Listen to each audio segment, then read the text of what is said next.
Salam, selamat pagi sahabat terkasih. Senang sekali kita bisa berjumpa lagi dalam hadirat Tuhan di awal hari ini. Pagi hari ini adalah saat yang indah untuk menyerahkan hidup kita kepada Tuhan sebelum kita melangkah dalam kesibukan.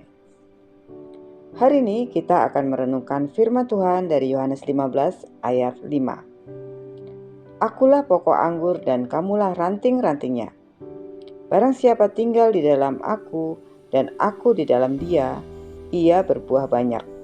Sebab di luar aku kamu tidak dapat berbuat apa-apa.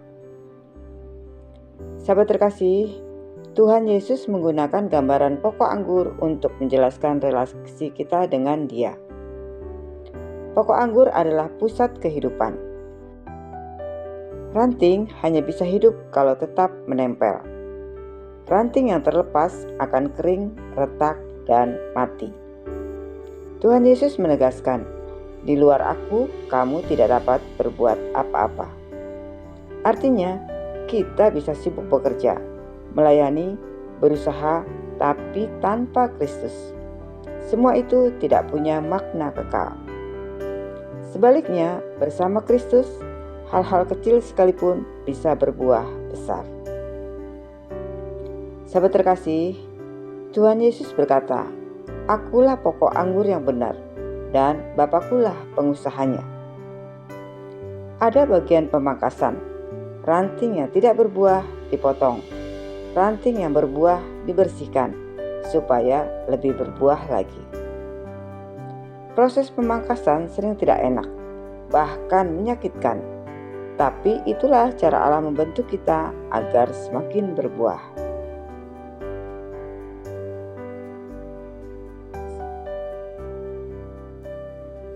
Sahabat terkasih, seringkali pengalaman sulit, kegagalan, atau doa yang belum dijawab bisa jadi cara Tuhan memangkas,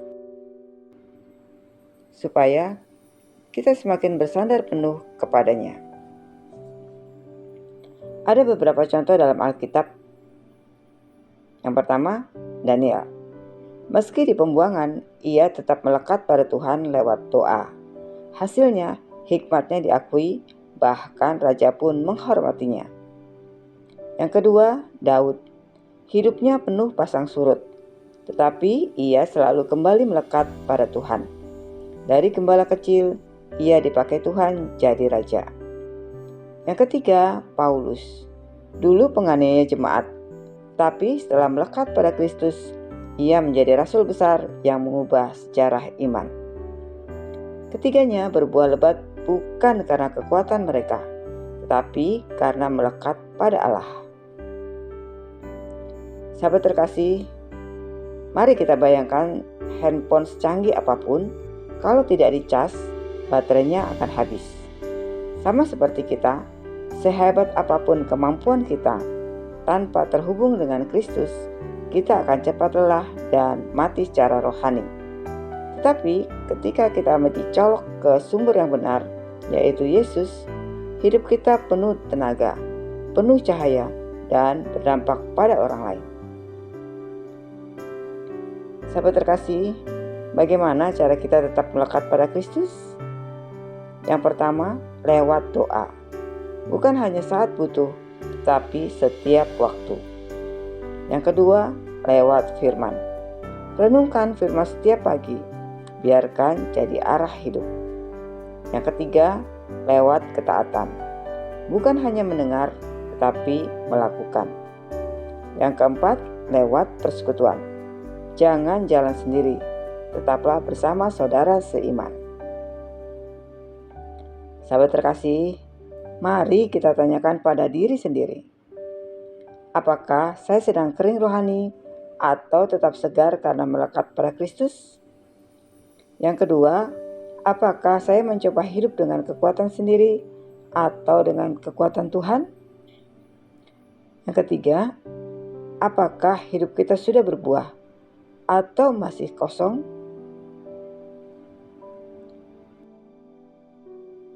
Mari kita ingat, di luar Kristus kita tidak bisa berbuat apa-apa. Tetapi bersama Kristus kita bisa melakukan segala perkara. Sahabat terkasih, mari kita berdoa bersama. Bapa yang Maha Baik, terima kasih Engkau adalah pokok anggur sejati. Kami ingin selalu melekat padamu. Ampuni kami kalau sering mengandalkan kekuatan sendiri. Hari ini kami serahkan seluruh hidup kami ke dalam tangan-Mu. Kami berdoa untuk keluarga kami, pekerjaan kami, pelayanan kami, bahkan bangsa kami. Biarlah semuanya tetap melekat pada Engkau dan berbuah untuk kemuliaan-Mu. Dalam nama Tuhan Yesus Kristus, kami berdoa dan mengucap syukur. Amin. Sahabat terkasih, jika renungan pagi ini menguatkanmu, jangan lupa untuk klik like, komen, share, dan subscribe ya, supaya semakin banyak orang dikuatkan oleh firman Tuhan. Tetaplah melekat pada Kristus setiap hari, maka hidupmu akan berbuah lebat. Sampai jumpa di renungan pagi berikutnya. Selamat beraktivitas. Tuhan Yesus memberkati.